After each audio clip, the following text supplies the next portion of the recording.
Hi friends, నేను మీ నాయుడు సార్ని. 100% మీరు మాట్లాడతారు. Nihali spoken English institute. ఈ వీడియోలో మనం ప్రెజల్ వర్బ్ గెట్ అవుట్ గురించి తెలుసుకోబోతున్నాం. ఈ వీడియో కనుక మీకు నచ్చినట్లయితే లైక్ చేయండి, షేర్ చేసుకోండి. షేర్ చేసుకోవడం వలన ఎంతోమంది ఇంగ్లీష్ రాని వారికి నిహాలి స్పోకెన్ ఇంగ్లీష్ని పరిచయం చేసిన వారు అవుతారు. మీరు కనుక మన నిహాలి స్పోకెన్ ఇంగ్లీష్ని మొదటిసారి చూస్తూ ఉన్నట్లయితే తప్పకుండా సబ్స్క్రైబ్ చేసుకోండి. Phrasal verb get out. Get out అనే ప్రెజల్ వర్బ్ను ఎలాంటి సందర్భాలలో ఉపయోగిస్తాము అంటే to leave are escape from something or to become known. అంటే దేని నుండైనా తప్పుకొను లేదా దేన్నైనా వెలికి తీయు అని చెప్పే సందర్భాలలో మనం గెట్ అవుట్ అనే ప్రెజల్ వర్బ్ను ఉపయోగిస్తాము.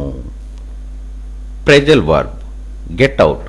గెట్ అవుట్ అనే ప్రెజల్ వర్బ్ను ఎలాంటి సందర్భాలలో ఉపయోగిస్తాము అంటే to leave are escape from something or to become known. అంటే దేని నుండైనా తప్పుకొను లేదా దేన్నైనా వెలికి తీయు అని చెప్పే సందర్భాలలో మనం గెట్ అవుట్ అనే ప్రెజల్ వర్బ్ను ఉపయోగిస్తాము.